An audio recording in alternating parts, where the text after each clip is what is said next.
Hello, and welcome to the Planeswalker podcast. This is going to be episode 6. I'm your host, Seth Manfield, and I'm joined by my co-hosts, Danny and Jason. Hello, Hi. everyone. Hello. So today we're going to be going over a few different topics, but I think we're going to start off by talking about our weekend and kind of how things played out. And I know that a lot of players were playing some standard, right? And I was one of them. I was playing in the MPL split. And then we also had the qualifier.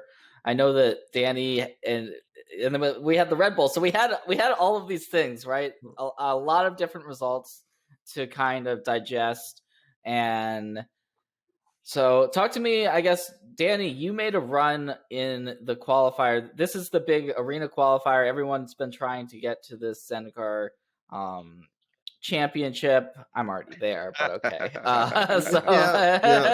Did you also qualify? But you guys had to fight your way to get there. So, and it's not easy, obviously, having to have a really good day one performance and then again on day two. How did you feel? Did you feel like it was like pretty difficult to end up getting that? So I would say it's a hard achievement to do.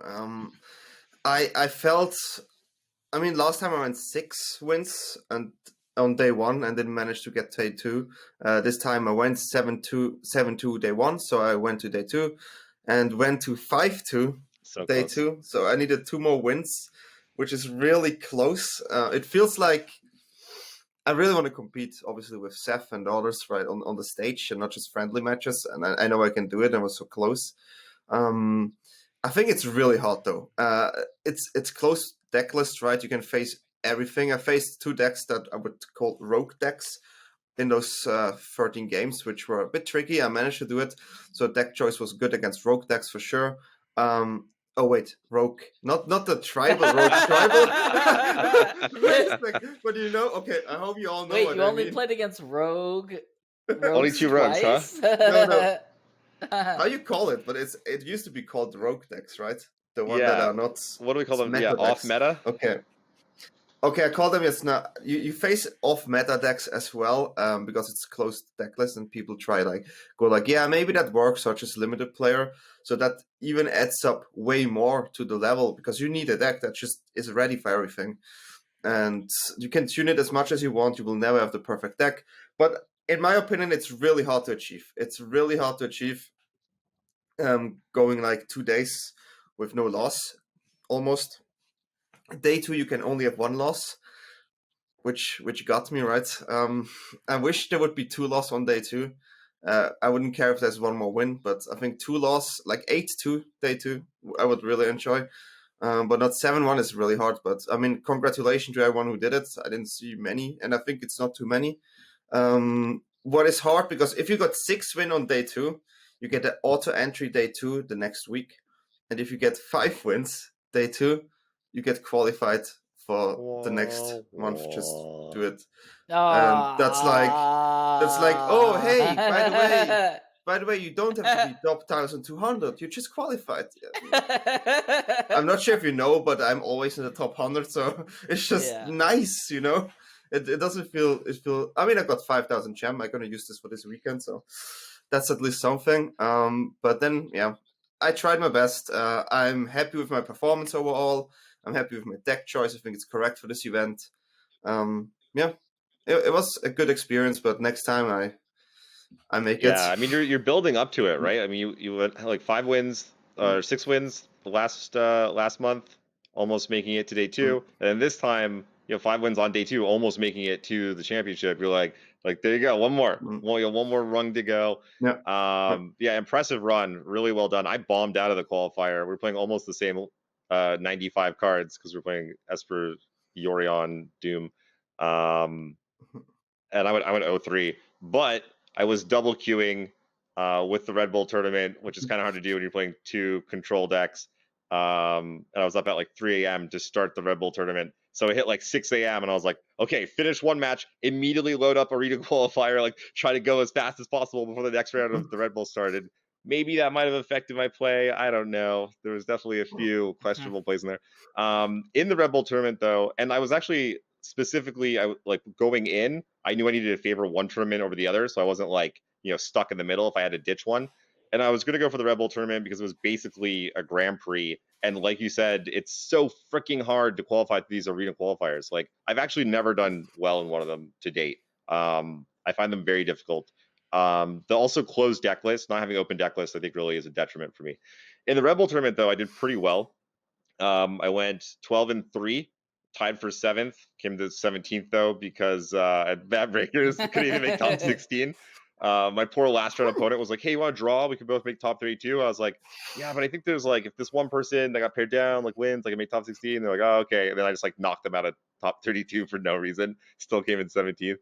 I went 8-2 with Esper Doom, so it's pretty good. And I went 4-1 with 4. It was also a historic and standard tournament, so I went 4-1 with 4 color control and historic. And so yeah, 12-3, good for 17th out of 1,000 people with a Grand Prix size field, Grand Prix style of players. I played Manny DeVuti, Zapgaze later in one of the last rounds. Very tough matchup. So the payout was 10,000 for first, and down to top 64 got paid. Felt like a Grand Prix to me. So going 12-3 to Grand Prix has always been a solid finish. That said, though, I don't know. I'm coming up short's rough. I don't know why. Something about it's weird. I would almost rather bomb out and just be done with it, or win. For some reason, I think that's just managing expectations. Really, going in, I was so confident. We had done so much work on the deck. It felt like it had almost no bad matchups going in, until Gruul really kind of at the last second rose in popularity, and we had to do a bunch of like scrambling to try and make that matchup winnable, and that was kind of a tough one. But anything that's not Gruul or Rogues, that our Esper Doom list just crushed. Just had a great matchup against. Unfortunately, Rogues and Gruul. This time, Rogues actually the tribal. No Rogues, no Gruul. Yeah, All as right. long as there's no Rogues and Gruul, though, we're good to go. But yeah, I really like the deck, and I think it was a good choice for sure. And I think it might be an even better choice going forward as the meta starts to target Rogues and Gruul more. And like I said, Esper Doom has a great matchup against all of the rest of the field, basically. Yeah, I mean, Classic's so close but so far away. You spend your whole weekend battling, trying to get right at the top, and you finish just short. And you're rewarded for excellence and for perfection, and you're not rewarded for doing really, really well, and you should be happy about it, like if you're Danny. But like, it's just, I would be frustrated. I forgot to mention I also won 5,000 gems and an invite to the qualifier for next month that I'm also sitting like top 200 on the mythic ladder for. Yeah, it's a little bit insulting. I don't know why they do the whole, "Oh, we're gonna invite you to the qualifier." I'm sure for some people it's good though, because grinding the ladder can be annoying. But they do these qualify, like they've started to make like Hall of Fame benefits, like being qualified for the qualifier. Like they're using this being qualified for the qualifier. It's like we are playing Magic like so much, and if you're not top 1200, you shouldn't be playing in it, because you're not going to do well if you're not playing Magic, right? Like, it's just, to me, it just makes no sense to have these to have that as part of it. But I guess it's a way of making you feel like you've won something without them having to give you more gems. But I mean, whatever. Like, maybe it appeals to some people, but it's, to me, I didn't realize just how hard it is to get to the Zendikar championship tournaments, or those championship tournaments. Like, if you're already up there with you guys, okay, it's easy. But like for us, it's not. I mean, it's really. I didn't have to do that much to get there, Jason. I mean, I basically just had to sign a contract, and bada bing, bada boom. And no, did you sprain your wrist when you were signing your name? I just had to stretch out my muscles. Just a and- whole career of crushing. That's all. Make sure my computer was running properly. And I mean, what you want to say, Jason, is right. Like if you didn't play in 2018 or like 17 or 19, if you're now a zoomer in Magic, it's really hard to get in as a new player, right? And Yeah. even though I know I can play there, but to get there is a different story. It's 100% true, and I felt like I'm actually surprised they haven't started giving more free invites. Like Croaky's, for instance, like he's been. I think he made a post. He's like, "Why am I not qualified already for this stuff? Because I'm the most popular streamer by far now, right? Like by far, and he's always playing standard and he streams with no delay, which is obviously like kind of a disadvantage, right? But if you really care about this and you pop on Ghost Day 2, by the way, with no delay. Wow. Yeah. So I mean, the thing that I think is crazy is that if you win that 1,000-person Red Bull tournament from last weekend, you're not qualified for the Zendikar championship. You then go to a 16-person tournament with all the other winners, and then the winner of that tournament gets qualified for the Zendikar championship, and then you have to do good there to then qualify for the Rivals qualifier tournament. Like, what the actual it's ridiculous. Heck? To get into Rivals is now. We can't even get into the tournament that gets you into the tournament that gets you into Rivals. Yeah, it's ridiculous. Who decided this, right? There should be a second big league in Magic. Yeah. I feel like they are gonna do some. I mean, they've hinted they're gonna change the system in some way for next year, but I don't know how. I don't think they know. I don't think they know what they're going to do. Happen. This is what's going to happen. I got it. Legends of Runeterra is coming out with their own esports league and like how to make be a pro and like an esports whole thing. They're going to come out with a system, and then Magic's going to copy that system. Like 100% that's what's going to happen. They're like, this is how you do because. Yeah, this is Riot League, right? I mean, look at their franchising system they have in like LCS. It's ridiculous. I actually really liked, if we go back to the first Mythic, like true invitational that they had for Arena, the first tournament they had on Arena, I actually liked from a competition standpoint that all you had to do, like not all you had to do, but like the way that you got rewarded was was doing well on the ladder. That's like so pure to me. That's just you gotta do it more though, right? Like take the top however many. It's gotta be more than top 8, and make it worth more. Then like you're saying then, like instead of qualifying top 1,200 qualifying you for a qualifier, make it actually like top 1,200 playing a big money tournament. But like imagine if you knew if you made like top 8 on the ladder, you would make Rivals. Like imagine like how insane that would be. I would by the way be 5-time Rivals. Imagine how I almost killed myself trying to qualify for the first invitational. I played Magic all day. It was not good at all. So you gotta tweak that bad boy. I didn't play that much back then. But if it would be this year, it would be definitely 5 times Rival qualified, at least, if not more.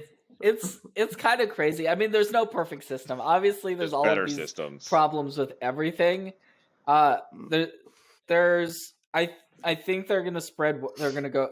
I think they're gonna spread wider, and they're gonna in turn that's gonna hurt the people that are already in the leagues, and they're gonna try to. Like that's my gut is what they're gonna do. I mean, Seth, hold this. Imagine this. Imagine being top 1,200 on the ladder, qualifies you for a tournament that's like a Grand Prix.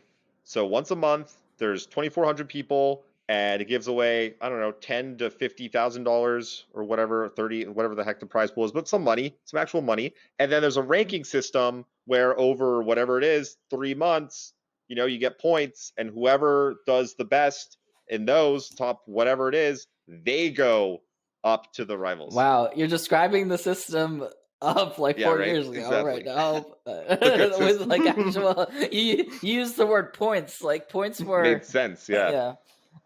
Yeah, I mean now it's like, all right, did you win the tournament? Nope. Well, Okay, did you win that tournament and then like the GG. 3 next tournaments? But Did you win yeah, the yeah, no, tournament? Did you win 3 tournaments in a row? No. Okay. Austin if you win won the the tournament 10 and then he tournament got a series, special invite It's yeah, because it's he like, pro oh, left. you won some tournaments. Well, you're not qualified to rivals yet, but we can.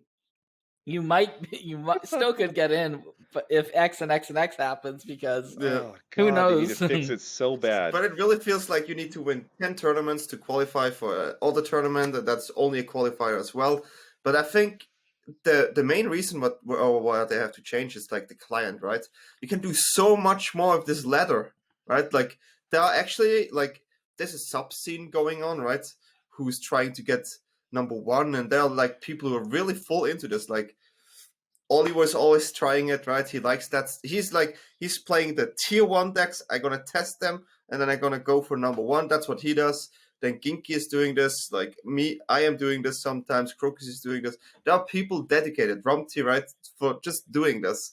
And it would be nice if we had like our own league What at if least, because what if we put up a prize? that's What do you competitive guys for think if us, we put right? up a prize ourselves? If like Planeswalker Podcast just put up a prize for top of the ladder at the end and just ran the competition ourselves. Can we do that? I definitely don't. I don't think we have enough. You know, I don't think we have enough. First of all, we don't have enough money to be able. Like, if we put up, say we in theory we put up even if we put up $1,000, it's not like that's gonna I was thinking motivate more like people Danny that T-Law comes to much. your house Like, and gives you like a hug and a crisp high five. well, yeah, no one cares, I don't think, but maybe they good high do. five. Maybe people in our Patreon probably care, and I appreciate everyone in there. But Okay, all right, fine. But like, no one. Yeah, I Give mean, them a Christmas present. I mean, I don't think Danny's gonna be at my house anytime soon. So Nope. But yeah, I mean, they have to do something, right? It would be nice if there's a league just for arena players who just don't want to qualify 20 times to go to a tournament, right? they Like, it want would be it. They nice. should do something promotional, and that is, I believe they should do something that's promotional and enjoyable. I think that the problem with, and I was playing in the MPL split play, which I was streaming, and it was an interesting experience. I think some people liked it because they were able to watch high level Magic.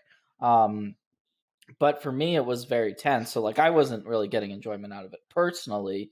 Whereas if I'm streaming, like even if it's the arena qualifier, not the arena qualifier, but like the arena open, where it's like, there's nothing attached to it. It's like a money grab if I do well, which is nice. But like, it's not like I have to worry about losing my MPL slot. Like, I can just like enjoy like the games, and I can be more open about it. And so like, and if I was playing against, maybe you just make like, I think that the the F2K tournament is going to be great, right? Like, that's one of the tournaments that I'm actively really looking forward to playing, because there's nothing like, I can just kind of focus on playing the games, and it's more of like a promotional and fun thing rather than a, okay, like, you're gonna lose your spot in the MPL if you lose this match type of thing, which is, I think there should be more tournaments that are just kind of they're catering to people,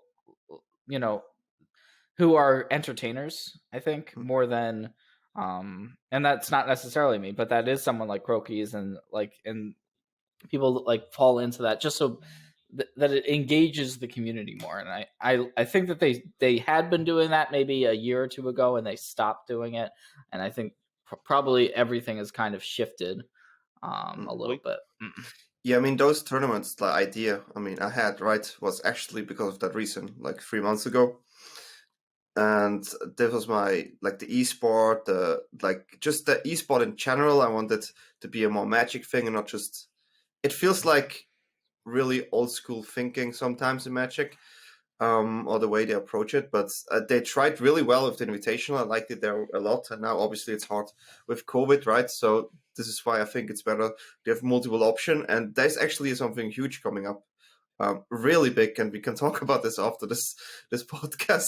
You can actually cut this out. Oh, dun dun dun. Yeah. Now we've Yeah. Yeah. So we bash and organized play a bunch. I will give them, at least they are, it seems like they're starting to learn, and they are starting to try some new things. So, for instance, the MPL split, like Seth mentioned last weekend, all of the players had to stream their own matches on their own channels. So you got to watch every single match, which I really liked. I thought it was Yeah. great. Much better than the recorded matches they tried before that really flopped. So at least they like, oh, okay, that didn't work out. That's fine. Like, right, you can try things, they don't work, cool. So like try to like fix it and move on. Yep.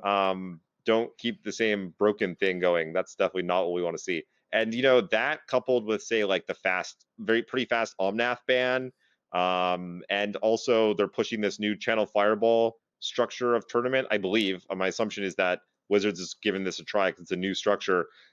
So to me, I'm seeing some good things come out of WotC. There's some changes afoot. They're not just like totally legs in the ground, like stuck in their ways kind of thing. It's like Omnath is a problem. They banned it pretty quickly, I would say, and now we have a great standard. MPL streaming wasn't working. They redid it. Now everyone's streaming. Awesome. So Definitely. there's some good things definitely coming out of WotC that I'm pretty happy about.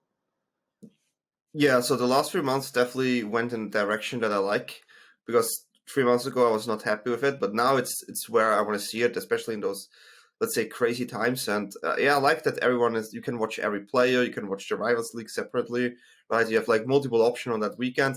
Not too happy with the deck lists posted on the same weekend as the qualifier. Yeah. It's a bit awkward to me. I hope Yep. they will not do that, right? They should wait until round 1 starts. Yeah, something like this. My actual biggest complaint about this weekend was first of all, I knew who I was going to play against. Second of all, I already had their deck list 24 hours. It That's didn't weird, make any right? sense to me. I'm hoping they change that because it's not a real tournament. It's like okay, you're going to be playing against this person. Here's their deck list. Like, go prepare for 24 hours if you want to, and like it's just like strange. it's not Yeah. authentic. It's very and it also just punishes people who are trying to play anything that's not stock, because if you're trying to get any type of edge with any type of surprise factor, that is completely gone if you do it this way. Yeah, now your opponent has time to So prepare for you and stuff. I found it very weird too, Yeah. like seeing people post on Twitter and they're like, "Oh, I'm paired against 6 Gruul players. Looks like I'm not winning today," or "I'm paired against 6 Rogues players. Looks like I get punished." yeah, It was weird. I Yeah. hated it. So that they need to tweak. I think I agree with that. I'm really hoping they do for sure. Yeah, the affects definitely the MPL and Rivals, and it also affects the Yeah. MIQ, right? And all the tournaments, and Yeah, also preparation. I don't like. I think it's rough. I would not like to be playing in the qualifier, just having these like decklist dumps like a day before, where it basically, because that the MPL and Rivals are going to be preparing hard and they're going to come up with at least pretty good lists, and so like you can just it makes it so your preparation is no longer being rewarded as much. Like, people are just going to copy whatever, especially it's like, all right, Gruul. It's like, I can copy paste Gruul and play it and just fine. No problem.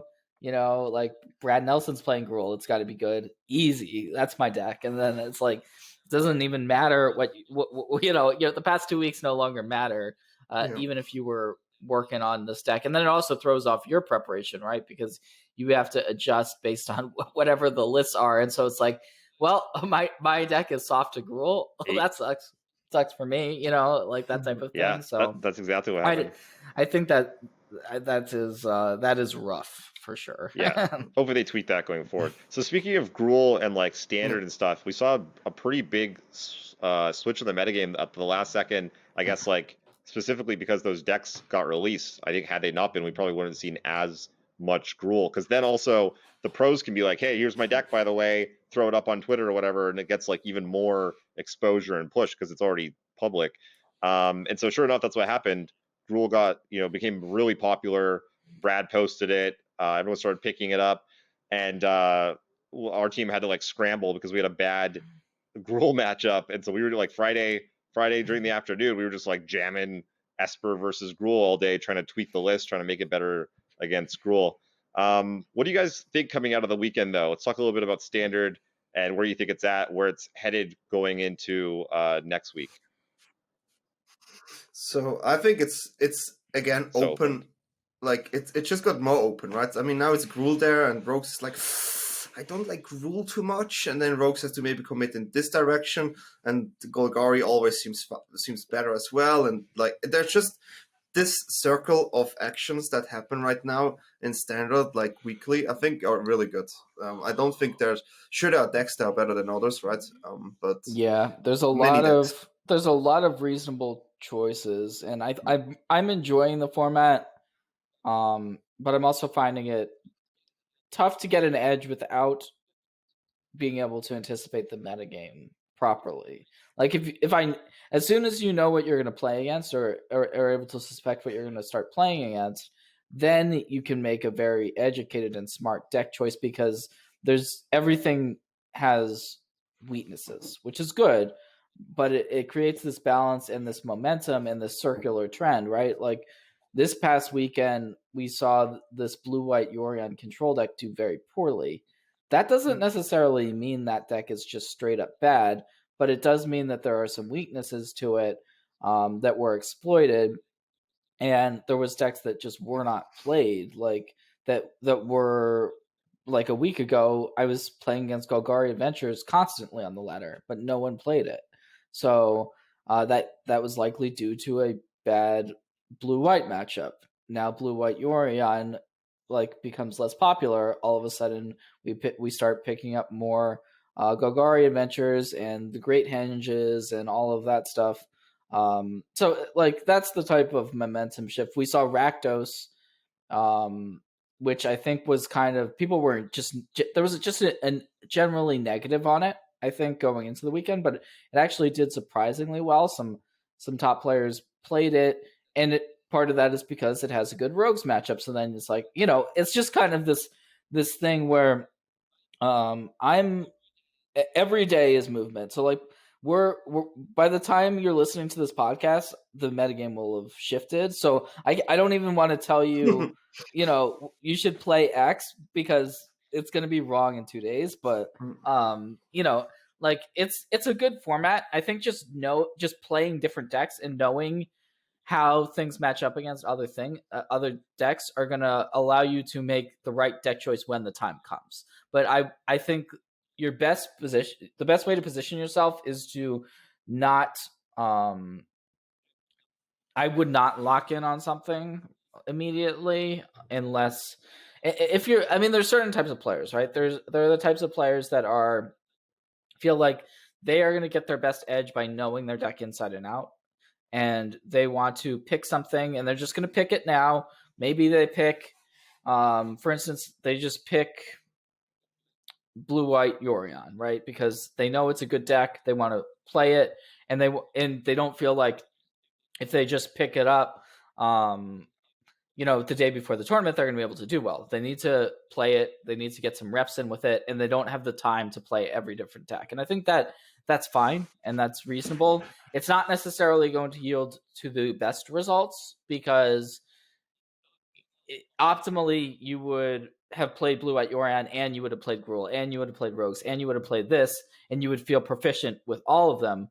And so that you could then figure out the matchups, and you because if you play blue-white Yorion and it's the day before the tournament and you realize that it's going to be all Rogues, it's like, well, too late. I'm already here. So I think that's tough, and that's a situation you may run into. But I know that you guys have had a lot of great success with Esper Yorion. I haven't played it as much, but I am kind of interested to hear about what you all think. I know Jason already touched on liking the deck still, and it's kind of felt like it doesn't matter what the format does. Esper Yorion's great, which is kind of hard. It's a tough pill for me to swallow, but it's what you all are preaching. So is that kind of where you're at? Yeah, so I still think the deck is built that you have a lot of removal, you have a lot of card advantage you can generate, right?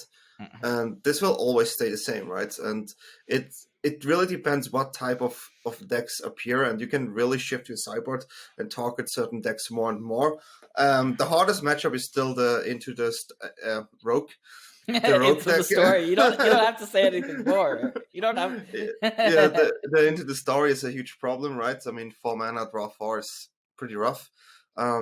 but I wish there was a world where you can main deck Dispute, for example, but then Gruul is popular as well.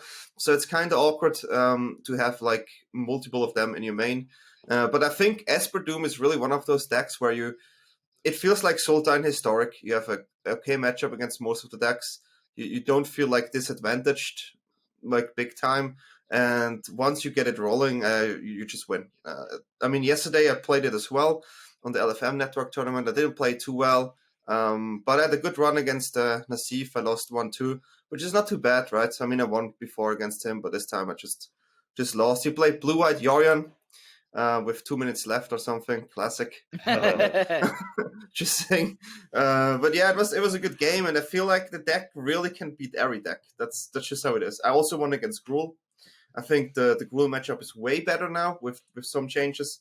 If the Rogue matchup wouldn't be under 50%, I would think this deck is even better.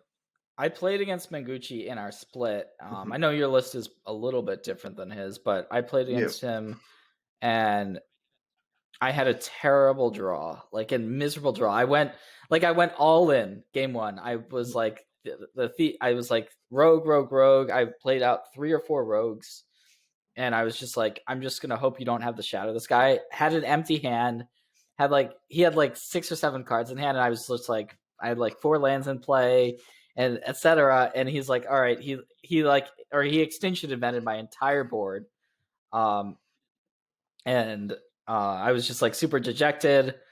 Draw into the story, draw 4, like pretty good card. Yeah, and then the game 2, it just felt easy. I was on easy mode because I actually had a good draw, and I could keep up counter spells, and all of his stuff was happening. Like all of his relevant cards, like no, I'm not gonna let Dance of the Mance resolve. Like that's not gonna be resolving. No, I'm not gonna, So like, and then I'm not going to play into your Elspeth's, your Saga, Elspeth's Nightmare. And so, like, if you play an Omen of the Sea, that's fine. If you tap out for a Yorion, that's fine. Like, if you want to use a Heartless Act to trade off, that's fine. There's only a few different cards. So, I don't know. I mean, I saw him post on Twitter that it was like an 80-20 matchup, and that was his words. So I have a lot to say here. So Danny nailed it when he said the deck is a lot like Sultai in Historic. And Seth, you obviously know Sultai very well. You won the Invitational with that deck is terrible. It's trash. It's absolute trash. Never won a tournament, by the way. Anyway, but remember, like when we were talking about, I was like, oh, every tournament seems to go 45% win percentage, but then you win a tournament with it. So like, how does this work? And you were like, well, how many people are playing my list, right? And it makes a big difference. So when I saw Manguchi's list, and I saw his Cyborg guide, I was like, he has no idea what he's talking about. Like, of course he's going to be 20%.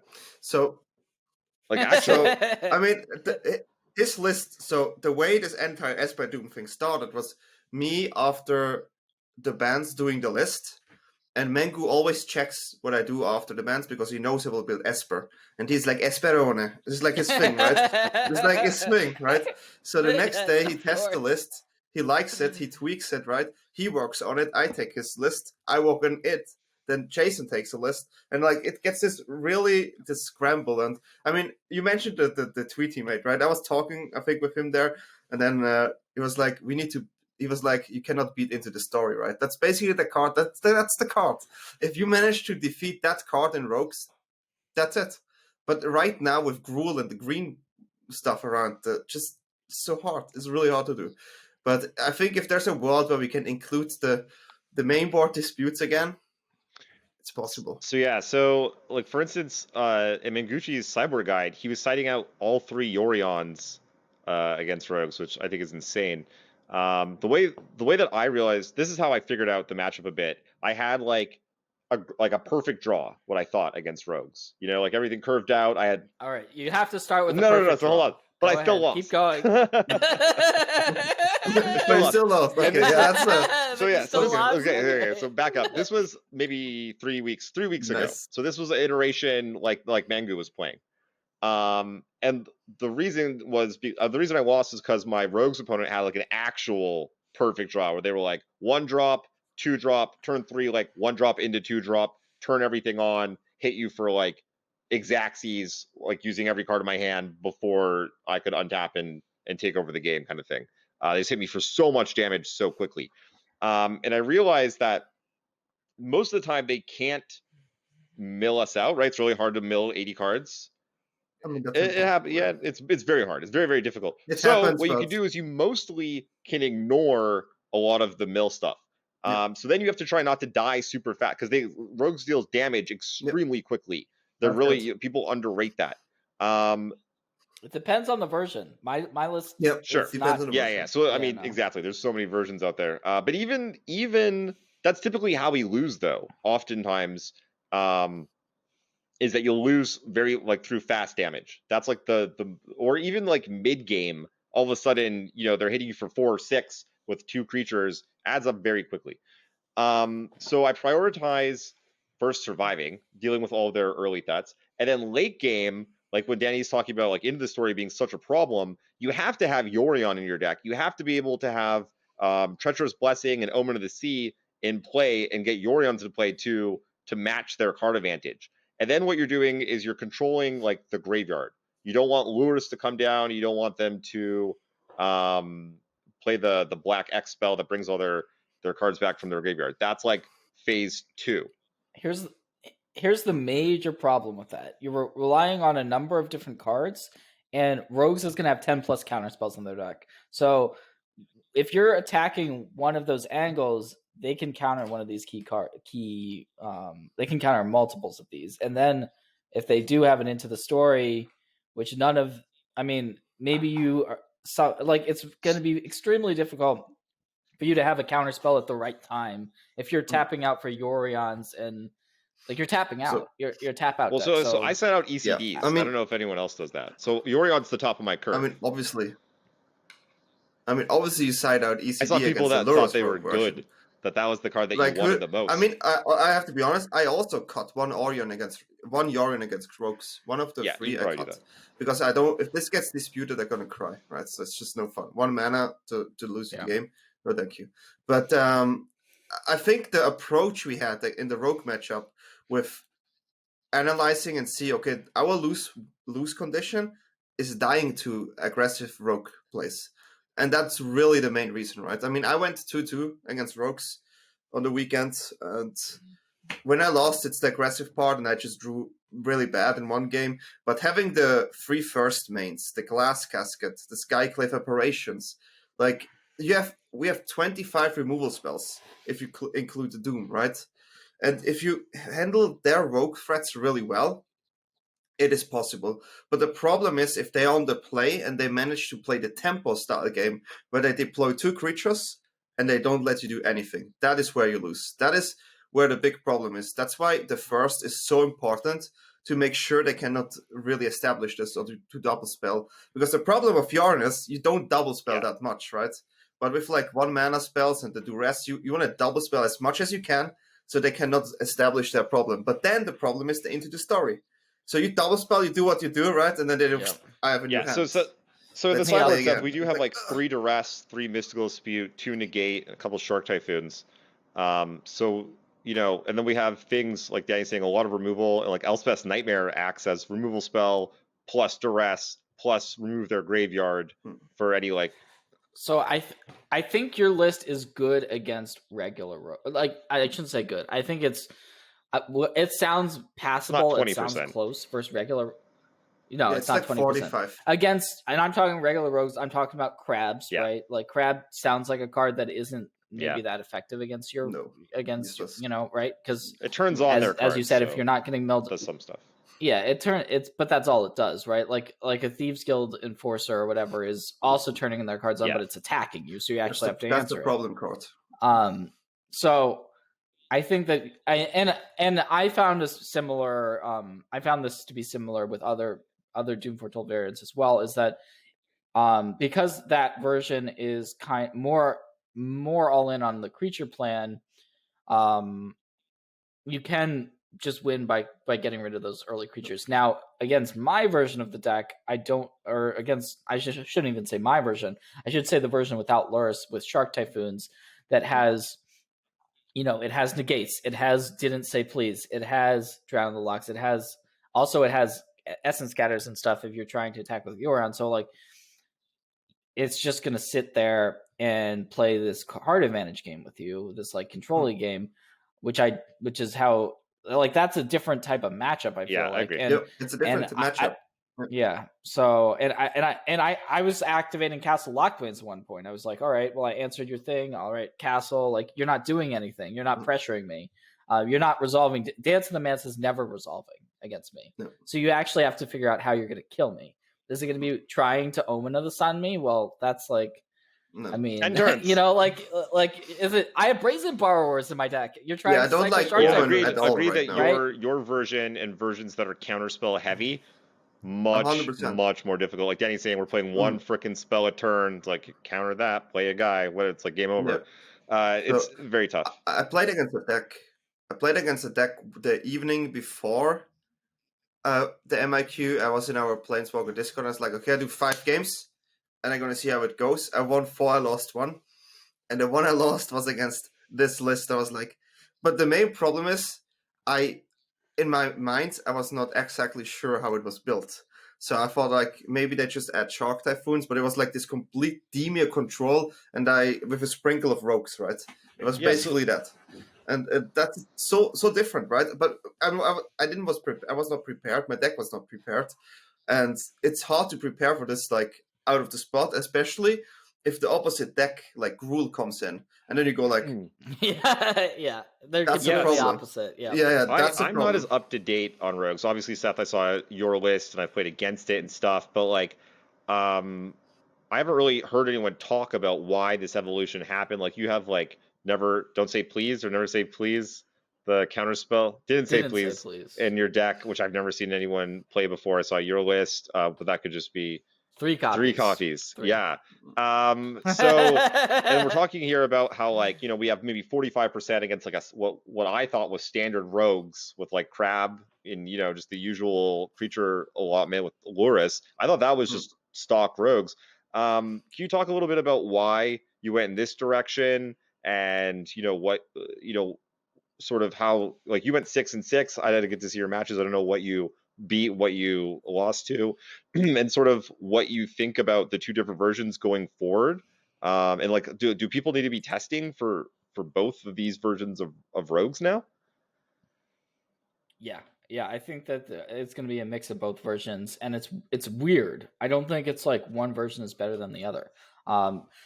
Both do different things. But like, I felt like this version is better against the Yorion decks, right? I did well against Yorion. I ended up losing to you know, I played against Yorion 6 times. I lost to it twice. One was to like the Glimpses main deck, like people leveling the level, which is like to start playing those main, because the version that I'm playing is particularly weak to cards like that, like the late game escape things, because I'm not killing you in the early game.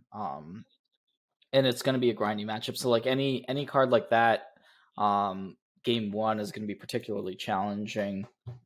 And I ended up probably throwing one match out of them to. I lost one. Lost one to the mirror. I lost 2 to Gruul. One of them was probably a throw. I don't think Gruul is, you know, terrible, but I also definitely don't think it's a good matchup. It feels very frustrating to play against because it feels like a lot of it is outside of your control. But like, it felt like a good-ish deck choice. I felt like it was better against, like, the Yorion players generally were like, as you said, you were preparing for stock rogues, and this is not stock rogues. So this was another thing, not necessarily straight up better, but different in a way that you're not expecting. And if you're trying to attack me just by killing my creatures, that's not going to work. Of course, you got the 4 Into the Stories and the Shark Typhoons, but you also have a host of counter spells, and a lot of these decks are very threat light. So it's a lot of spinning your wheels. If you look at these Yorion control decks, it's like, what do they have? They've got maybe a couple Dream Trawlers. Like, they're going to try to kill you with Omen of the Suns and like some Castle Artemils at some point in the game, because nothing else is going to stick. They can't get any traction. Like, they're going to try to play an ECD at some point, probably, assuming it's game 1. Oftentimes they get sideboarded out, but then maybe you're going to like multiple times it came up where like ECD resolves, hits the second chapter, whatever. It's late in the game, and then whatever they target is just going to get cling to dusted. So like it's not actually doing that much, and so it's just kind of this, sitting back and sit back and play Magic game, and it worked. Shark Typhoon is just a super powerful card. It's also like no one was playing cards like Brazen Borrower or Into the Royal or any of these like really punishing cards for Shark Typhoon. So it feels like a pretty strong card still. And I just didn't like. I don't like playing cards that aren't really doing anything on their own, and that's what the Crab deck is, especially against these Yorion decks. As you guys were saying, it's just fueling your other things. It's not necessarily, at least against Yorion, it's not necessarily a win condition. Now against other matchups, you can mill them out, and you can still mill out Yorion, but it's challenging. I think Reed Duke put it best. He said, like cards like the crab and the whatever the other one, the mind guy, the 1/1 flyer, they're good in the context of a good draw, but they're not gonna. It's more of an aggro, much more of an aggressive deck than mine, where it's like I don't have to have an amazing hand. I just have to do a little bit. Like maybe I keep 5 lands, a Didn't Say Please, and an Into the Story or whatever. It's like, okay, but I'm playing as Esper Yorion. Well, that hand's fine, whatever. Like I'll counter your first play, and maybe I'll draw 1 rogue, and then all of a sudden I'm Into the Storying. Like it's only requires like 1 more card for me to turn on my Into the Story, right? So like those types of hands, imagine you replace those cards with like a crab and and something else. It's like, Yeah, right? So I mean it's just, I think the cards are better on their own in my deck, and you can, and I felt like it's got a much better late game than the other version. Yeah, I could totally agree. I mean, that matchup felt way worse for Esper, but I'm not sure. So what I'm thinking now, going forward to Standard next week or this week, so there are multiple decks now, multiple decks from the MPL around. We see Rakdos, we see the more control rogue version. The control rogue version though feels also a bit tricky against the aggressive green decks with all the haste creatures, right? It's definitely not the easiest matchup. So I would say Gruul is probably the deck that you have to beat right now, because Gruul kind of beats up on rogues as well. If you saw the numbers, right, it's not a perfect matchup. I mean, Crook's defeated 6 rogues in a row on his day 1. 6 Gruuls on his day 1 with his rogues, right? I was like, okay. But he had Lull Mage's main, right? He was like, I'm gonna beat Gruul. So it worked out perfectly for him, right? So if that dance between Rogue and Gruul goes to Gruul, then the meta shifts a bit different. If that dance goes more to Rogue, then the meta shifts a bit different, right? So I think this is the thing we have to see, which deck comes ahead in that matchup, and that's the meta then. And then we develop the meta. What about so we're talking about rogues and Gruul a lot. They had a big weekend last weekend, but there's so many decks like in the middle. Like Seth was talking about Kokori Avengers that didn't really see much play, which is supposed to have a good matchup against both of those decks. Like basically the grindy green decks are kind of like the mid range decks that we didn't see very much are the ones that can have a good rogues Gruul matchup, like maybe some of the food variants, and then they got held down by Yorion. So we're talking about and Seth is talking about the circle, the rock paper scissors, of everything going round and round. So how do you position yourself ahead of things, and is there anything to be said? I always wondered, I got the chance to interview Canister a while back on the podcast, and he played, do you guys remember when he played Jund just in every tournament, and like the Mythic Invitational that he won, that Seth and Brad and Javier brought Blue Green Flash to, he played Jund, and then it was like really bad for like a couple more tournaments. We just kept playing Jund, and then I think he did good again. And I was like, did you, instead of try to be ahead of the curve, did you decide to like just always throw rock and just wait for the meta to come back to you? And I thought maybe that was a strategy, but he was like, no, I'm stubborn, and I just didn't care if the deck was bad or not. I was just gonna play it because I loved it. I was like, oh, okay. But is there any sense to that, to just like playing one deck and just knowing it really well and just like eventually hitting the right moment, or is that just make no sense? I mean, I No. think that depends, right? For me, I don't do that. I try to beat the meta, right? That's my brand as well, right? When I build something like Luca, the Bond mid-range deck together, and everyone is playing it suddenly, that's my brand. I try to do that, obviously, but it's I think always nice to have a fallback. I think it makes more sense in the context of a diverse metagame like this one. Like if you're gonna just be a good rogues player, for instance, I think that's fine. Or if you're just gonna be a good Yorion player, I think that's fine. And just play that's perfectly reasonable. I think in the context of like some metagames, it's like, all right, well, I'm still the mono red guy, even though 4-color Omnath is, like that type of thing. That's so there's a flaw to that, and I think Canister knows that, and he's not just gonna. I don't think he's really like that. Like, I would suspect he doesn't play Blue White Yorin again. I don't think he did that well with it, but who knows? And so I think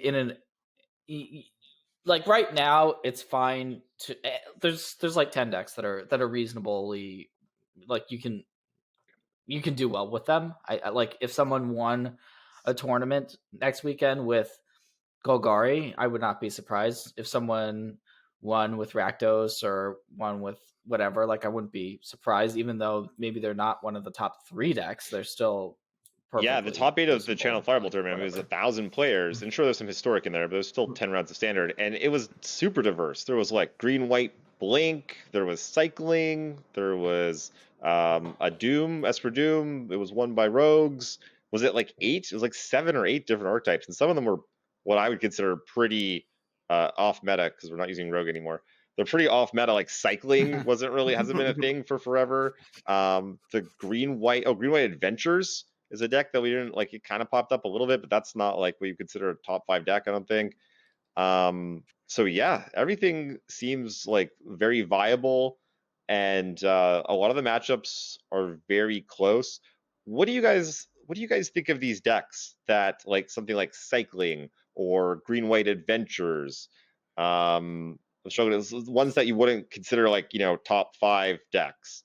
Um, you know, they win, but are they kind of just like offshoots? So they just like, okay, you ran hot, I got good pairings on this one day, or are decks like being overlooked? Like what's going on there?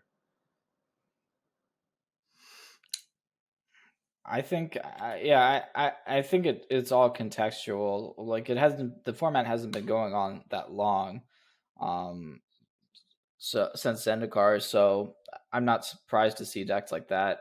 The green white deck that Kenji played in his split, and he did well with it. I think he went like 8-4 or something. So, um, it seems perfectly reasonable. It's definitely going to see more play now than it was a few days ago. I don't think it's going to elevate to a top 5 deck. Same thing with cycling. I think it's going to see more play than it did a few days ago because it's been having some success. But I think there's also some issues, especially with the cycling deck, being that the mana base is very questionable. But like you play what you have, but like the amount of white sources you have for like a turn 1 Fox is like, it's not that many, and so it's like you're not going to have that many of your good aggressive draws with your cycling creatures. So a lot of the games that I've seen and played with just revolve around the 4 mana kill Zenith you Flare. card. You just cycle a bunch, the Zenith Flare. And so if a deck can't answer a Zenith Flare, the Zenith Flare is going to be huge.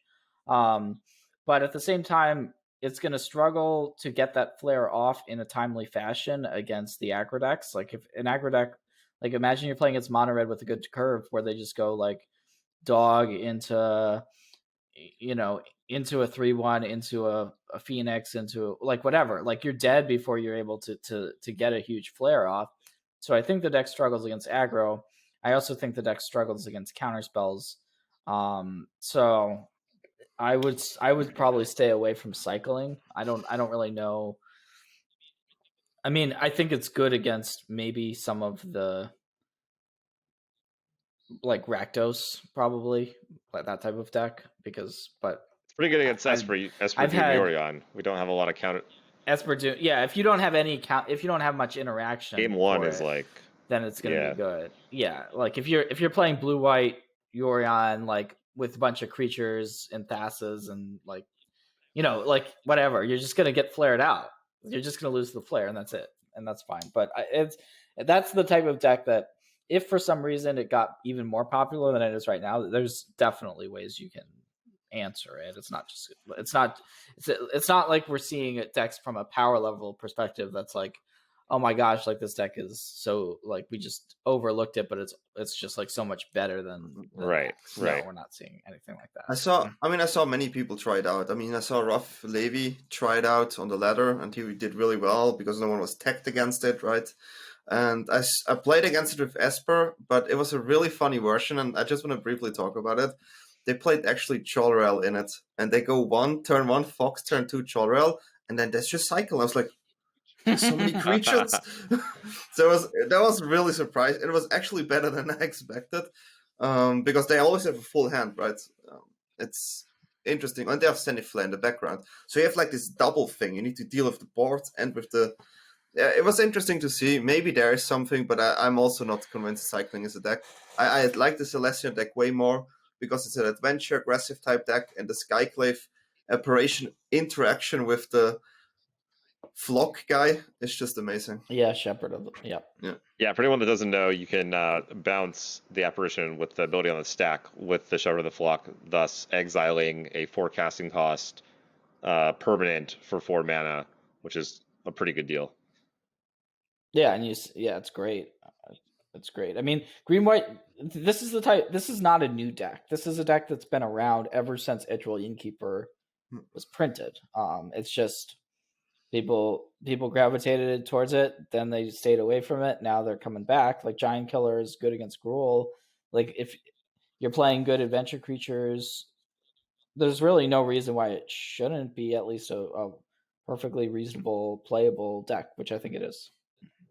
I don't think it's top 5, but I think it's. What would you say are top 5 decks in both of your views? Because I assume that if people are preparing for a tournament or a weekend, you probably want to start with, we'll say that the top 5, the ones that you think are the best, they're going to do the best, they're most likely to face. I start because Seth probably knows it better. Okay. So I would honestly say Rogue and Gruul have to be in it, right? There's a no-brainer about it. And I would also add Rakdos because it's a good Rogues matchup. So those 3 for sure. And then we have to talk about the Yorion decks, I think. I think Esper and Blue-White are definitely also, if I put them together here, are definitely also somewhere there. And then you already have like the best 5, actually, in my opinion. Golgari may be now better again, right? Because of Gruul and Rogue. So I would like to add Golgari there as the 5th and put the Esper and Uwe together. Yeah, and I think one other deck that's on the cusp also is Mono Red as well. I think Crokies did well with that on a stream, and I think that's a deck that's on the up, climbing up. I don't think it was super popular this weekend, but it's good. I watched. Yeah. It is good. Yep. Nice. Yeah, I think when I was skimming over the stats from last weekend, I think Mono Red, I think had a good Rogues matchup or had a decent weekend. I remember seeing that it was doing some winning and kind of didn't really pay too much attention to it. But I'll have to take a closer look now that you guys mentioned that. But yeah, I basically agree as well. I think those are the top 5 decks and where I would start testing any new deck that I picked up. All right, so we are going to be wrapping up this episode 6. We do want to just some notices to our patrons. We do still have our tournament coming up at some point, right? We had kind of thought we were going to do it this weekend, but then all of a sudden this arena opened, which I think all of us want to play in it. Probably our patrons want to play in it. Everyone listening to this wants to play in it. We're going to be talking about probably some of our best of 1 lists in our Discord. And then also, of course, what we're going to be piloting. I know you all might be playing some Esper in that, but that's going to be this weekend. So we're not going to have the Planeswalker Pod tournament. That's going to get pushed, but that is definitely something, we're trying to do every month, I would say. So like we did one 2 weeks ago. So we're not necessarily, we have to create some flexibility for that just because things can pop up. And so we're doing that, but there's still plenty of Magic to be played. We do want to thank everyone for just kind of hanging out this weekend. We had one of our members make it through the qualifier and get there, and actually, so that was super amazing to see that. I don't know if you all want to touch on that at all. Yeah, it was Oppo. Oppo MTG. Congratulations to you, man. I mean, I think it was 7-0. Super Day impressive. 2. That's Impressive. that's a run.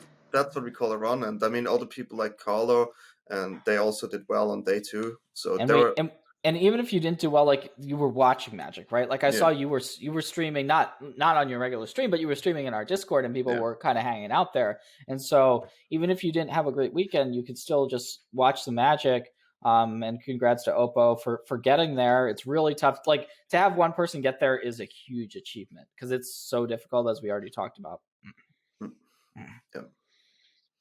I mean, it was a great success if you think about it. The team is new. We playing together, and if you want to also try achieve something, come to us. I mean, we have already a good success story, I would say. So that's already nice. Yeah, every weekend it seems like someone from the team is doing well. Starting with Foxy topping the first Channel Fireball tournament, and then we've got people qualifying for the Zendikar Championship. Making deep runs, going to day 2s of just about every single tournament. Seth wins a tournament here or there. Team's been doing pretty good. I'm really impressed, frankly, with. We've got too many team members to name them all, but we just want to thank everyone for supporting us. This is only our 6th episode, and we've already got so much support. We're already thinking about ways that we're just going to continue to grow, and it's been amazing. Yeah. All right. Well, with that, we will say goodbye until next week. Good luck, everyone, this weekend. If you're playing the Channel Fireball tournament or if you're playing in the Arena Open, trying to get that $2,000. And if you're looking for some sweet best of 1, best of 3 brews, make sure you drop in to our Patreon and our Discord because Danny will be posting all the latest tech up in there. Definitely. Bye, guys. See you guys. Peace.